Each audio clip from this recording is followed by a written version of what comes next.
ओम शांति।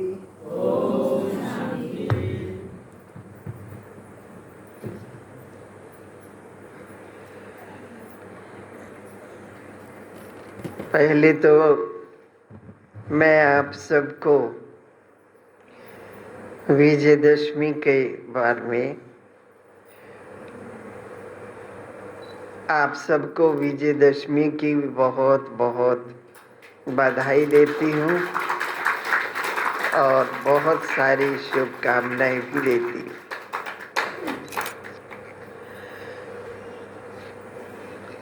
भैरवा हमारा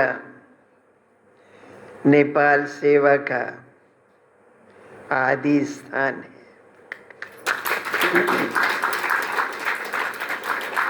ये कहें कि नेपाल सेवा का फाउंडेशन स्थान है। तो हम जब पहले यहाँ आए और यहाँ सेवा शुरू की, पहले तो मेरे को माताओं ने, वहाँ से माताएं आई थी मेरे साथ, परिणीता बहन की मम्मी थी और 2-3 माताएं और थी। गोरखपुर में जब हम रहते थे तो वहाँ उन्होंने कहा कि आप नेपाल चलिए। तो हमारी नेपाल की माताएं वहाँ बहुत सारी हैं, क्योंकि गोरखा रेजिमेंट होने के कारण हमारे नेपाली भाई बहनें वहाँ बहुत हैं गोरखपुर में।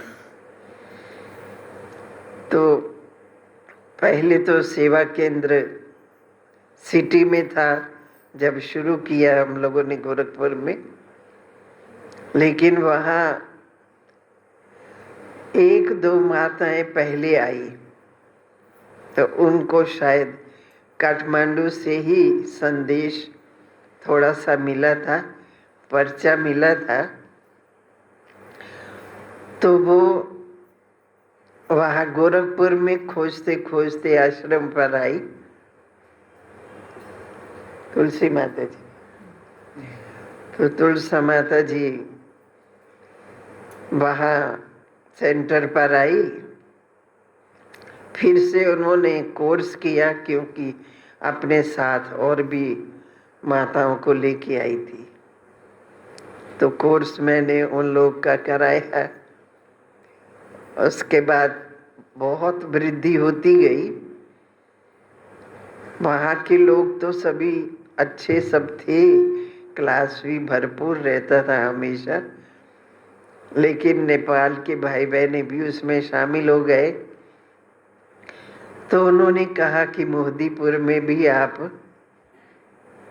कुंडराघाट में ये कोर्स कराने आइए, क्योंकि दूर रोज सब लोग नहीं आ सकते थे। तो कहा आप जा सकती? हम कहा हाँ आ सकते। तो हम जाती थी मैं रोज वहाँ कोर्स कराने। तो बहुत सारे भाई बहने हमारे कोर्स करके रेगुलर स्टूडेंट बन गए। तो वो रोज फिर सिटी में भी सेंटर पर आने लगे। फिर वहाँ जब सेवाएं बढ़ती गई और फिर माताओं ने कहा कि आप नेपाल चलिए। तो मैंने पहले बोला कि हम तो भाषा नहीं जानते हैं, तो कैसे जाएंगे, सेवा कैसे करेंगे? कहा नहीं, कुछ मुश्किल नहीं है, आप चलिए। अच्छा घूमने ही चलिए। हमने कहा ठीक है। तो मैं यहाँ आई और मेरे को तो ये नहीं लगा कि हम कोई दूसरे देश में आए हैं।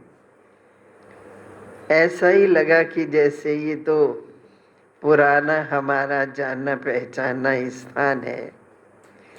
और भाई बहनें भी, मेरी भाषा भी वो लोग समझ ले रहे थे आसानी से। सभी हिंदी समझते ही हैं यहाँ के लोग, और नेपाली भाषा भी जो बोलती थी वो भी मेरे समझ में अपने आप आ जा रहा था। मेरे को कुछ मुश्किल नहीं हुआ। सब आसान ही लगा, जैसे कि मैं यहाँ की हूँ ऐसा लगने लगा। कोई भाई बहने पराए नहीं लग रहे थे, अपने भाई बहनों के बीच में हम आए हैं। तो ऐसे वहाँ कोर्स कराया पहले। पनीता बहन के नानी के घर में हम लोग रहे थे। शोभा माता जी को आप जानते ही होंगे, पुरानी माताएं भाई जानते होंगे। उन्हीं के यहाँ रह करके हम लोगों ने कोर्स कराया। जब पूरा हो गया फिर उधर इंडिया में बहुत बड़ा प्रोग्राम था दिल्ली में, तो वहाँ जाने के कारण मैंने कहा कि अभी कोर्स तो आप सबका पूरा हो गया, अब हम वहाँ जाएंगे और प्रोग्राम में शामिल होना है।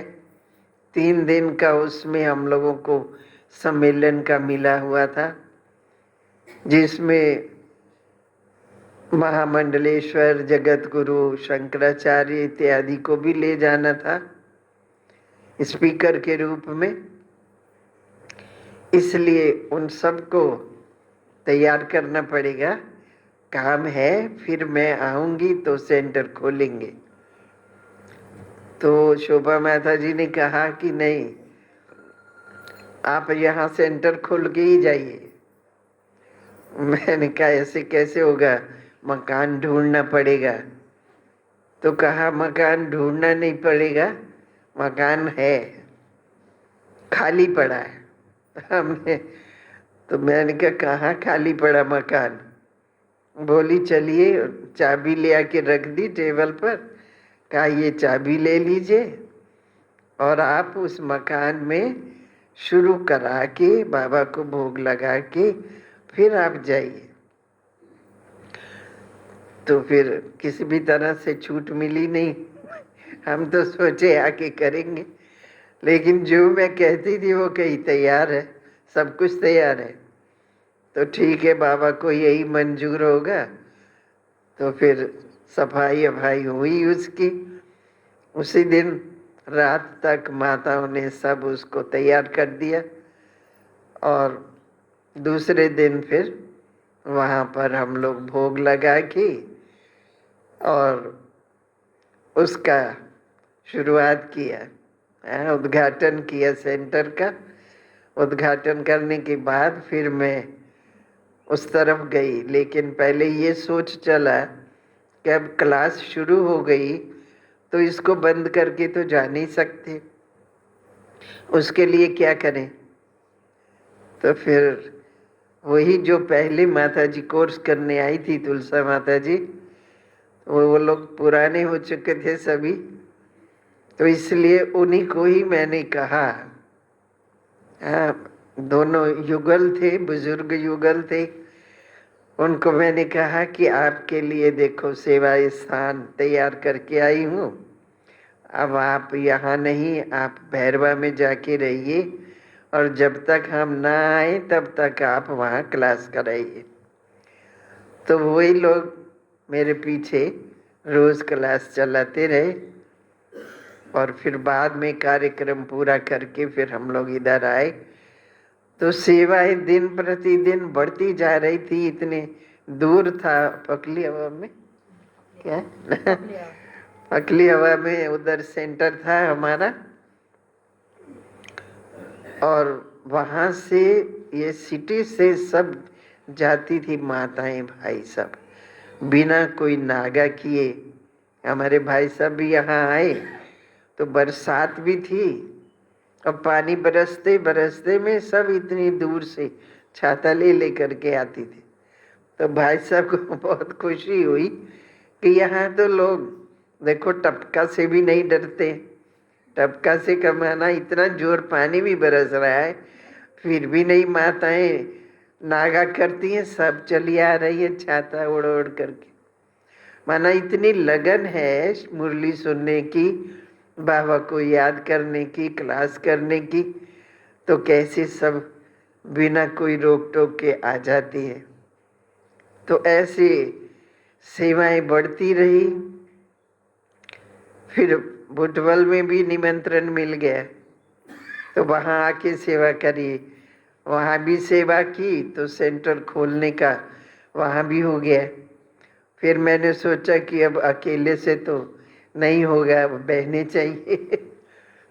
तो हमारी परिणीता बहन उस समय बस्ती में थी, पहले बनारस में थी, फिर वहाँ से बस्ती सेवा केंद्र संभालने के लिए गई और बस्ती सेवा पर थी। तो मैंने उनको जाके कहा कि अब आप नेपाल चलिए, अब आपके सेवा का वहाँ ज़रूरत। तो बोली कि नहीं, हम तो यहीं सेवा करेंगे। मैंने बोला नहीं, आपका फर्ज है, आप नेपाली के घर में जन्म ली हैं, उसका ऋण तो चुकाना पड़ेगा, इसलिए आपको नेपाल में तो जाना ही पड़ेगा सेवा करने के लिए। तब फिर आई, फिर हम लोग 1 से 2 हुए। 2 जने ने मिल करके खूब सेवाएं की। फिर शहर में भी कई मकान, 2-3 मकान शायद बदली किए और सेवाएं बढ़ती रहती थी। आगे आगे भी और जगह निमंत्रण मिलता गया।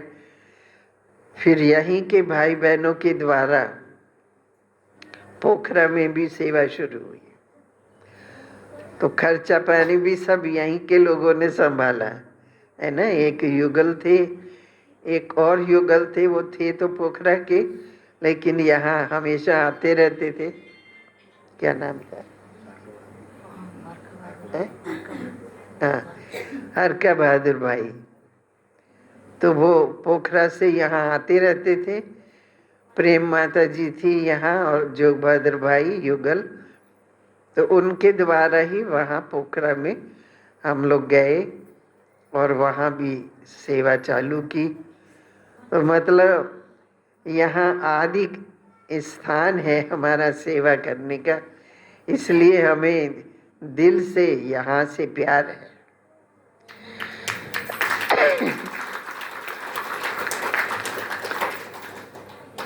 और मैं ज़्यादा से ज़्यादा समय यहीं रहती थी और बनारस को तो जैसे भूल ही गए थे। वहाँ कभी कभी भाई साहब भी आ जाते थे और फिर वहाँ ताला भी बंद करके आते थे दिन भर। हाँ, और एक भाई को निमित्त बना के आए थे, वो आके सवेरे क्लास कराते थे, फिर रात को वहीं रहते थे। ऐसे करके हम लोग वहाँ दूसरे को सेवा सौंप करके तो इधर आकर के सेवा का ध्यान दिया और बाबा ने भी उसी अनुसार बहुत मदद की। सेवाएं नेपाल में बढ़ती रही। फिर भी अब बुटवल में भी खुल गया तो दोनों जने आते जाते रहे कभी कभी। फिर एक और बहन गीता बहन को भी आप जानते होंगे, तो उनको भी मैं लेके आई यहाँ। हाँ, तो बनारस से उनको भी, इंडियन बहन थी, उनको ही लेकर के आई। तो हम लोग 3 जने हो गए। तो चलो अभी 3 जगह सेवा तो देख सकते हैं। तो ऐसी सेवाएं यहाँ की। फिर बुटवल में भी सेवा करते करते धीरे धीरे उधर से भी बहनें निकली, पोखरा से भी निकली और यहाँ भी परिवार, पहला परिवार है ना मोहन भाई का। हाँ, बाजे हमारे बल बहादुर भाई का परिवार पहला युगल वो समर्पित हुए। उसके बाद फिर धीरे धीरे बढ़ते रहे, आगे आगे बढ़ते गए। कैसे कैसे करके भी हम लोगों ने सेवाएं की, वो तो अभी बहुत लंबा हो जाएगा कहानी सुनाने में। लेकिन हम ये कहेंगे कि बाबा को ही ये मंजूर था और बाबा के वरदान से ही हम ये सेवाएं शुरू की थी। शुरू से मेरा तो ये अनुभव है कि बचपन से ही बाबा के वरदानों से हम पल रहे हैं, चल रहे हैं। बचपन में भी साक्षात्कार करा करा के बाबा ने मेरे को चलाया। और मैं भी बहुत प्रेम से बाबा को याद करती थी। तो ऐसे करते करते जब बनारस का बाबा ने मेरे को बनारस भेजा, पहले तो मम्मा ने हमको पंजाब से यूपी में भेजा कि आप यूपी में जाकर के सेवा करो। तो हमने कहा कि ठीक है। तो हम तैयार हुए, इधर आए यूपी में, और थोड़े दिन 15 दिन ही करीब यहाँ रहे यूपी में। उसके बाद फिर बिहार में 2 साल सेवा करके आए।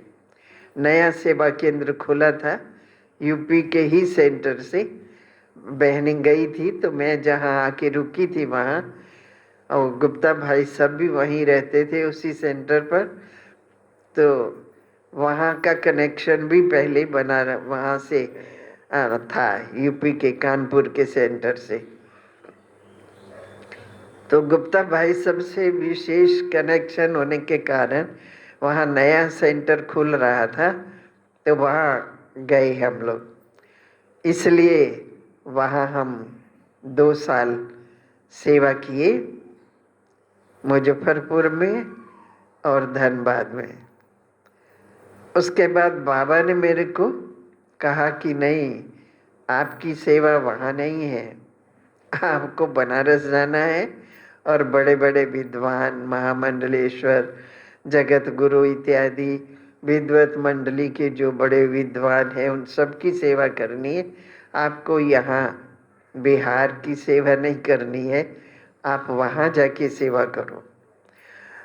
तो ये काम आप ही कर सकती हो और आपको जाना ही है, क्योंकि वहाँ की वो जो बहन जिसने सेंटर खोला था वो भी जहाँ लौकिक में मेरा घर था वहीं की थी, वो भी उसी शहर की। इसलिए फिर उसका जैसे अपनी बहन है ऐसा वो समझती थी। तो बाबा को उन्होंने कहा, बाबा इनको न भेजो। तो बाबा ने कहा, नहीं बच्ची, वो इनके सिवाय कोई कर नहीं सकता, वो कार्य यही करेंगी और इनको जाना ही है। कभी टेलीग्राम आए, कभी फोन आए कि जल्दी से जल्दी पहुंचो, फिर बनारस पहुंच गए। उसके बाद में वो सेवाएं चालू की, विद्वानों की, सन्यासी महात्माओं की सेवा। तो वो सेवा करते करते जब वो नज़दीक आए, पहले तो बहुत एंटी थे, वो नाम भी सुनना नहीं चाहते थे, लेकिन धीरे धीरे जाते जाते स्नेह से, ज्ञान से, योग की शक्ति से उन सब की सेवा करके उनको नज़दीक लाए। तो जब उनको अच्छा लगने लगा, क्योंकि बाबा ने कहा था वो ज्ञान नहीं सुनेंगे, आपकी धारणा से वो प्रभावित होंगे। तो और सच में ऐसा ही देखा।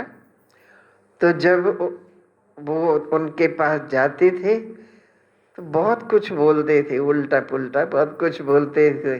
वो भी उनका दोष नहीं है, क्योंकि उनको ज्ञान ही नहीं है कि भगवान आया है सृष्टि पर। इतना सब कुछ करते हैं भक्ति, लेकिन भगवान का पता ही नहीं है उनको। तो इसलिए बाबा ने कहा था, वो कुछ भी बोले, तुम जा कर के उनका समय देखो और डंक मार दो। माना थोड़ा भी चांस देखो, वो कुछ भी बोलते हैं सुन लो। तो हम लोग मुस्कराते हुए, मैं और भाई साहब, उनकी सब बातें सुन लेते थे शांति में, और अंत के समय में फिर उनको थोड़ा सा बाबा का ज्ञान सुना करके आ जाते थे। तो वो लोग समझते थे कि ये अब दोबारा नहीं आएंगे, क्योंकि हमने इतना कठोरता से बोल दिया है। परंतु उनको ये तो नहीं पता था ना, इनको आदेश किसका है, कौन इनको भेज रहा है मैं हमारे पास। इसलिए लेकिन हम लोग तो कोई ना कोई बहाना खोज के, कोई त्योहार आया, उस त्योहार के बहाने उनके पास जाते थे, बोलते थे आज क्यों आए आप। तो हम बोलते थे कि आज ये त्योहार है ना, इसलिए हम आपसे मिलने के लिए आए। तो कभी कोई किताब निकलती थी पहले, तो ये सब इतना लिटरेचर, अब तो हजारों लाखों किताबें निकली है। उस समय तो थी नहीं किताबें, शुरू की थी अभी जगदीश भाई जी ने किताबें लिखना। तो छोटी भी कोई पुस्तक आती थी ना, तो हम लोग वो लेके उनके पास जाते थे, पूछते थे आज क्या काम है। मैंने कहा कि ये हमारा छोटा सा किताब आया है, वो आपको देने के लिए आए हैं, तो आप इसको पढ़िएगा और देखिए इसमें क्या है। अगर कुछ गलत है तो आप बताइएगा। कि वो खुश हो जाते थे, क्योंकि उनको मान मिला ना। तो हम इस तरह से उनको कहते थे कि आप हमारे, अगर कुछ गलत होगा ना तो आप हमको बताइएगा, आप बड़े हैं, आप जो कहेंगे उस अनुसार हम लोग आपके साथ मिल करके विश्व की सेवा करेंगे। तो ऐसे उनको लगा कि हम इतना कुछ बोलते हैं, ये लोग किस मिट्टी के बने हैं कि इनको गुस्सा ही नहीं आता है, और शांति से मुस्कुराते हुए सुनते हैं, फिर आ जाते हैं, बार बार आते हैं। तो ये हमारे अंदर होना चाहिए, लेकिन ये इनमें ये गुण है कि ये कभी नाराज नहीं होते, संतुष्ट रहते हैं, खुश रहते हैं, दूसरों को भी खुशी देते हैं। तो ये तो संतों का क्वालिफिकेशन है, लेकिन ये तो इनमें दिखाई देता है, शीतलता दिखाई देती है इनमें। तो उसी से प्रभावित होके फिर वो ज्ञान भी सुनने लगे, राखी भी बंधवाने लगे, फिर टोली भी खाने लगे, वरना नजदीक आए तो उनको अच्छा लगता था। फिर बाबा ने कहा अच्छा इतने नजदीक आ गए तो इनको अब सेंटर पर बुलाओ, वहां बुला करके फिर सारा ज्ञान सुनाओ। तो बाबा ने वहाँ म्यूजियम बनाया था। उस समय का म्यूजियम तो चित्रों का म्यूजियम था। आजकल मॉडल्स बनते हैं, मॉडर्न जमाना है, तो मॉडल्स बना बना के आजकल म्यूजियम बनाते हैं। उस समय बाबा ने कहा था बड़े बड़े चित्र बनाओ, उसका म्यूजियम बनाओ। तो सारे विश्व नवनिर्माण प्रदर्शनी के ये जो चित्र हैं वो सब लगे हुए थे वहाँ, जिसमें सारा ज्ञान आ जाता है। तो इसलिए बाबा ने बोला था एक एक को निमंत्रण दे के बुलाना, इकट्ठे सबको नहीं बुलाना। क्योंकि अगर एक भी कौवा उसमें हुआ तो दूसरे को सुनने नहीं देगा, अपनी काँव काँव करने लगेगा, दूसरे को भी सुनने नहीं देगा। एक एक को निमंत्रण दो। तो ऐसे हम लोग एक एक को बुलाते थे और उनको सारे चित्रों पर समझाते थे। तो वहाँ वो कुछ नहीं बोल पाते थे, एकदम शांत हो जाते थे और सुनते रहते थे बड़ी खुशी से। फिर लास्ट में हम लोग बोलते थे कि अच्छा अब आपको कैसा लगा वो आप सुनाइए। फिर उनको संदली पर बिठाते थे, अपना सुनाते थे, बहुत अच्छा अनुभव सुनाते थे कि हमने तो सोचा नहीं था। हम लोग तो ये समझते थे कि आप लोग कुछ नहीं जानते हैं, ना शास्त्र पढ़े हैं ना कुछ पढ़े हैं, इसलिए हम लोग को ये देभान आता था कि हम इतना वेद शास्त्र पढ़े हैं, ये लोग क्या ज्ञान सुनाएंगी, छोटी छोटी लड़कियां। तो ऐसे भावना थी हम लोग की, लेकिन ये तो बहुत अच्छा ऊंचा ज्ञान आप लोग सुनाते। तो फिर प्रभावित होते रहे और नज़दीक आते रहे। फिर अब हम लोग भी अपने प्रोग्राम में उनको बुलाते थे, दूर दूर भी ले जाते थे, दिल्ली भी ले गए, पटना भी ले गए, हाँ, और फैजाबाद में भी हम लोगों ने प्रोग्राम किया, वहाँ भी ले गए। तो ऐसे करते करते फिर वो लोग भी अपने प्रोग्राम में हम लोगों को बुलाने लगे और आना जाना उनका शुरू हुआ। फिर बाबा को सारा समाचार देते रहते थे, बाबा भी गाइड करते रहते थे पत्रों के द्वारा कि ऐसे ऐसे इनको और संदेश दो। तो ये सेवाएं करते करते बाबा अव्यक्त हो गए, और अव्यक्त बाप दादा ने जब आना शुरू किया तो हमारे यहाँ के भी भाई बहनें सभी जाते थे। पहले से सेवाएं शुरू थी, क्योंकि वो भी बाबा से मैंने पूछा था, पहले तो स्टूडेंट कोई थे नहीं वहाँ जब मैं वहाँ पहुँची, तो और सुनाते भी थे तो ज़्यादा टिकते नहीं थे। तीर्थ स्थान होने के कारण भक्ति भावना में वो लोग डूबे रहते थे। लेकिन बाबा को जब समाचार दिया कि यहाँ जिज्ञासु तो पढ़ते ही नहीं है, तो बाबा ने पता क्या लिखा? बाबा ने कहा, बच्ची मैंने तो जिज्ञासुओं के लिए सेंटर खोला ही नहीं है बनारस का, ये तो महामंडलेश्वरों के लिए, जगत गुरुओं के लिए, उन विद्वानों का उद्धार करने के लिए वहाँ सेंटर खोला है। इसलिए वो जिज्ञासुओं की चिंता मत करो, उनकी सेवा करो उनको संदेश दो। तो ठीक है, जिस हाल में रखे भगवान उसी में ही रहना है हम सबको। तो अब ये तो आप सभी समझते होंगे, जब जिज्ञासु ही नहीं आएंगे सेंटर कैसे चलेगा चल सकता है? नहीं ना। हाँ, फिर भी भगवान कह रहा है कि हमें जिज्ञासुओं की जरूरत नहीं है, उनकी सेवा करो। तो इसलिए जैसे मधुबन में भी बेगरी का पाठ चला, ऐसे ही वहाँ भी बनारस में जो उनका भगवान का प्रवेश करने का स्थान है, अवतरण भूमि है। शिव बाबा ने पहले पहले ब्रह्मा बाबा में वहीं प्रवेश किया, साक्षात्कार पहला पहला वहीं हुआ बाबा को।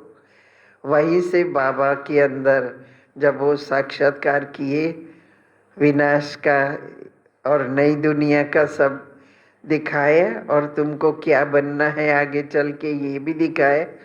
सब साक्षात्कार जब बाबा ने किए तो बाबा में वहीं से त्याग की भावना जागृत हो गई कि अब हमें ये सब कोयले का धंधा नहीं करना है, मुझे तो अब हीरे जवाहरात जो मिल रहे हैं वही मैं धंधा करूँगा।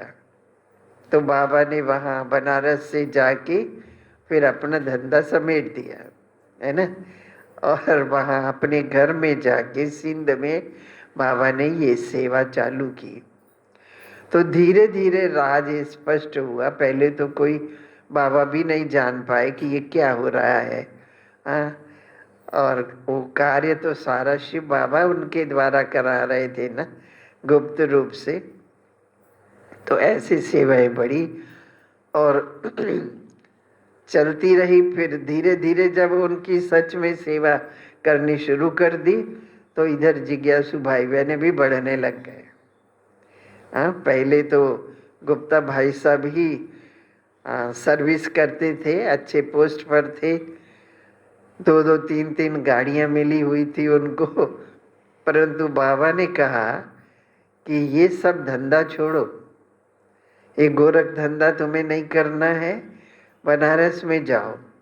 जो उन्हीं को ही कहा था पहले कि आप बनारस में जाकर के सेंटर खोलो। तो महावीर हो, इसलिए जो असंभव काम है वो तुम ही कर सकते हो, इसलिए वहाँ जाके सेंटर खोलो। भाई साहब के द्वारा ही खोला और वही अपने खर्चे से पहले चलाते रहे। फिर बाबा ने उनको कह दिया कि ये सब गोरख धंधा छोड़ दो और बनारस जाओ। उधर से मेरे को भेज दिया है और वहाँ सेवाएं चालू हो गई। करते करते जब साधु संत महात्माओं की सेवा करते करते जिज्ञासु भाई बहनें भी बढ़ने लगे, तो बाबा अव्यक्त जब हो गए, फिर मैंने अव्यक्त बाबा से पूछा कि बाबा अब आगे क्या करना है? तो बाबा ने कहा कि आप बनारस से बाहर सेंटर खोलो। जबकि बनारस में एक ही सेंटर था। ये भी कह सकते थे कि और सेंटर खोलो बनारस में, ये नहीं कहा। तो वो जानते ना उनको क्या क्या कहाँ कहाँ सेवा करानी। तो कहे बाहर खोलो सेंटर।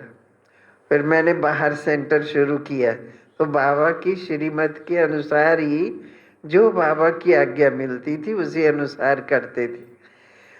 तो सेंटर खोलना शुरू किया, सेंटर भी बहुत खुल गए। जब 7-8 सेंटर हो गए, फिर मैं अकेली कैसे सब जगह जाऊंगी जाती थी, करती थी जब तक कोई नहीं था। फिर अव्यक्त बाप दादा से मिलने गए।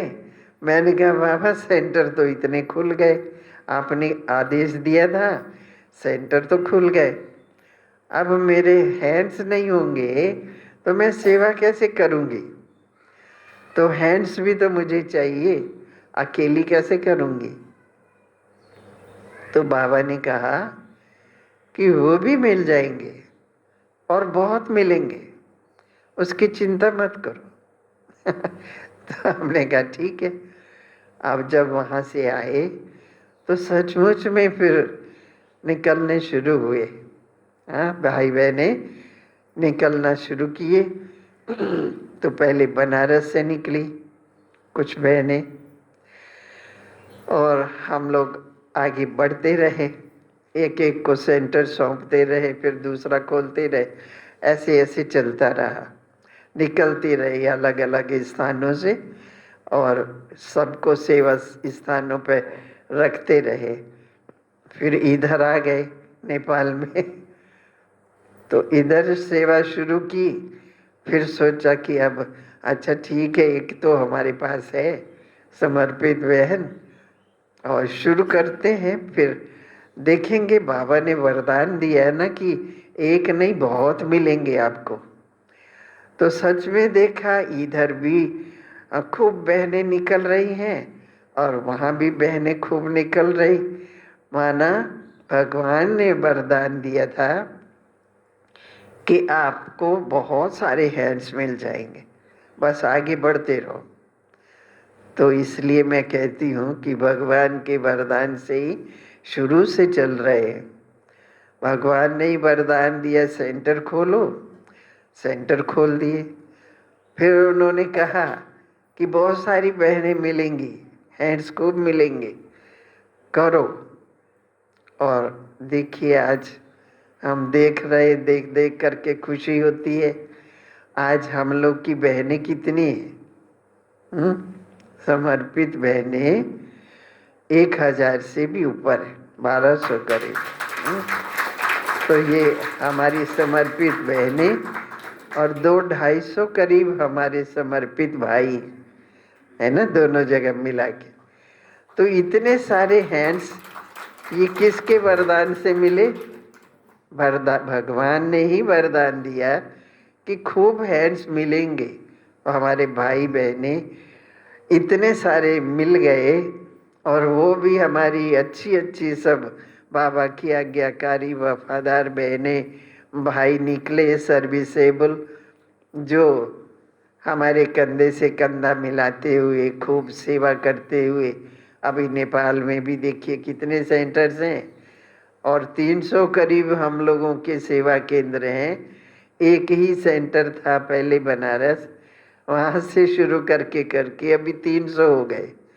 तो बाबा की दुआएं थी ना, हाँ, उनकी दुआएं थी कि सेंटर खोलो, उन्हीं की दुआएं थी कि बहनें भी सब निकलेंगी, पहुँचेंगी, मिलेंगी आपको। वो भी मिल गई। इसलिए भगवान की जो आज्ञा मिलती है ना, उसको उसी समय पालन करें, उसी अनुसार चले तो सफलता मिलती है। तो अभी कितने सेंटर्स हो गए हैं, हाँ, देखते देखते मुझे बहुत खुशी होती है। तो भले ही अभी हमारी बहनें तो बहुत निकल आई, यहाँ भी सब अपना बहुत अच्छी तरह से योग्यता से सब संभाल रही हैं। तो मैं बेफिक्र हो के फिर और चारों तरफ देख सकती हूँ। है ना। तो सब हैंड्स हमारे मजबूत हैं, सर्विसेबल हैं, अच्छे हैं, बहुत अच्छे हैं। हाँ, और जगह भी हम लोग देखते हैं, लेकिन हमारे ग्रुप में सब के सब बहुत अच्छे हैं। एक होकर के संगठन में हम सभी सेवा करते हैं। तो जहाँ संगठन है वहाँ आपसी स्नेह प्यार भी रहता है, और वो स्नेह प्यार के आधार से सेवाएं अपने आप बढ़ती रहती हैं, है ना। तो ऐसे है, इसलिए अभी टीका का भी कार्यक्रम है। अभी कल भी मैं हूँ यहाँ, फिर बाद में भी मिलते रहेंगे। तो अभी भले देरी से आए हैं, पहले तो यहाँ से जाने का ही मन नहीं करता था, थोड़े दिन के लिए जाते थे फिर आ जाते थे, है ना। ऐसे चलता रहा, लेकिन सेवाएं बढ़ती बढ़ते फिर उधर भी समय देना पड़ रहा, इधर भी समय देना पड़ रहा। लेकिन फिर भी मैं हर महीने नहीं तो दूसरे महीने तो आ ही जाती थी। और अभी पहली बार है कि हम 3 साल के बाद आए। 3 साल हो गया होगा ना, 3 साल के बाद आई हूँ। उसमें भी कुछ निमित्त कारण ही था। पहले एक साल तो शरीर का जो रहा हुआ हिसाब किताब था वो भी चुकतू तो करना है ना हर एक को। तो आप देखें, हम भले 1 साल तक बेड पर ही रहे, परंतु वो सब हिसाब किताब चुकतू हो गया, वो सब बोझ हल्का हो गया। तो आप देखें, मैं लगती हूँ मैं मरीज थी, कोई बीमारी थी मेरे को नहीं ना, क्योंकि बोझ खत्म हो गया, हम और अच्छे हो गए। ठीक है। उसके बाद 2 साल कोरोना ने ले लिया, तो कहीं आना जाना हुआ ही नहीं। हाँ, मधुबन ही नहीं जाना हुआ। तो अब फिर से बाबा के बच्चों ने, जैसे भैया ने बताया कि सब ने खूब योग तपस्या की, अपने नियम मर्यादाओं पर रहे, घर में भी सभी ने सेंटर के रूप से चलाया, क्लास रेगुलर की, मुरली रेगुलर सुनी, इसलिए सबको सहयोग मिला, है ना। कोरोना भले आया, चारों तरफ फैला, सारी दुनिया को हिला दिया, लेकिन हम एकदम स्वस्थ रहे, हमको कुछ नहीं हुआ कोई भी एक जुकाम तक भी नहीं हुआ, है ना। व्यस्त थे सेवा में, भले बाहर नहीं आना जाना होता था, लेकिन ऑनलाइन सर्विस चलती रहती थी। और पहले तो एक ही स्थान पर रह कर के सेवा करते थे, अभी तो वहाँ बैठे बैठे विदेशों में भी सेवा करने का चांस मिला है। ऑनलाइन वहाँ भी क्लासेस कराई, इसलिए कोई हम लोग को तो नहीं लगा कि कोरोना के कारण ये नुकसान हुआ वो नुकसान हुआ। भले हमारे दूसरी जब लहर आई हो उसमें कुछ नुकसान हुआ, अपने भाई बहन गए, हाँ, लेकिन पहले में तो कोई भी बीमार भी नहीं पड़ा अपने देवी परिवार में से। दूसरे में कुछ लोग गए, लेकिन फिर भी सेवाएं तो और बढ़ती ही गई, कम नहीं हुई, है ना। प्रोग्राम्स भी स्थूल रूप में नहीं कर सकते, लेकिन उसका अभ्यास करने के लिए बाबा ने ये सब ड्रामा रचा है कि बच्चे बाहर की सेवा करते हैं, दूसरों की सेवा करते हैं, अपनी सेवा नहीं करते हाँ, अपने लिए टाइम नहीं देते, अपने लिए तपस्या नहीं करते हैं, बस दूसरों को ज्ञान देने की सेवा में, वाचा सेवा में व्यस्त रहते हैं। इसलिए कैसे हम सूक्ष्म रूप से अपने अव्यक्त स्वरूप में स्थित होकर सेवा करें, उसका अभ्यास कराने के लिए बाबा ने ये समय दिया था। और उसके पहले अव्यक्त बाप दादा ने कह ही दिया था कि अभी अपने लिए अभ्यास करो और अंडरग्राउंड हो जाओ। तो वही अभ्यास करने के लिए हम लोग को समय दिया, नहीं तो बाहरी सेवा करने के लिए जब बिजी रहते थे तो अपने लिए तो समय सच में नहीं मिलता था। परंतु अभी फिर हर एक ने, भाई बहनों ने, चाहे घर में रहने वाले चाहे सेंटर पर रहने वाले, हर एक ने विशेष तपस्या की। हाँ, मुरली भी रोज पढ़े और सेवाएं भी अपने घर में बैठे बैठे भी सभी करते रहे। इसलिए अभी ये भी फ्री हो गया, अब आना जाना फिर शुरू हो गया। बाबा की मुरली तो चलती है। हाँ, अव्यक्त रूप से भी बाबा आते हैं। अभी भी कब टर्न है आप सबका जाने का बताए?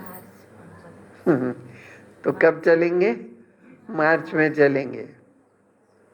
पहले अक्टूबर में पहला टर्न ही हम लोग को दे रहे थे, लेकिन मैंने कहा कि अभी तो जो उस समय मधुबन में गए थे पिछले साल, तो जो वहाँ कोरोना बहुत ज़्यादा फैल गया था, सभी भाई बहनें बीमार होकर के आए थे, तो वो अभी ठीक हो रहे हैं बेचारे।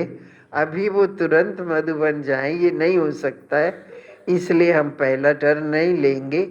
आप हमको फरवरी में या मार्च में दे दीजिए, तो वही फिर मार्च में टर्न मिला है। फिर हम सभी मिल करके बाबा से मिलन मनाने जाएंगे। ठीक है? ऐसे तो रोज रोज बाबा से, बाबा के बच्चे मिलन मनाते ही रहते हैं। हाँ, बाबा ने टाइम दिया हुआ है ना, अमृत वेले का विशेष और नुमा शाम के समय भी बाबा कहते हैं मैं अपने बच्चों के लिए समय रखता हूँ। ठीक है? तो हमारे साथ में सदा भगवान है और रहेगा। वो हम लोग को साथ लिए बिना जाएंगे नहीं। वो वतन में बैठे इंतजार कर रहे, जब बाप समान हम सब बन जाएंगे तब फिर बाबा हम सब को लेकर के घर चलेंगे। ठीक है? तो उनके समान बनने का तीव्र पुरुषार्थ करना है ताकि जल्दी जल्दी चले। और गीत में भी गाते हैं ना कि अभी इंतजार ज़्यादा मत कराओ, बाबा बैठ के इंतजार कर रहे हैं, अब ज़्यादा इंतजार नहीं करो, मेरे को यहाँ नहीं बुलाओ, परंतु तुम संपूर्ण बन बन के मेरे पास आते जाओ। ठीक है? तो चलना है अब हम सबको संपन्न बन के। ओम शांति।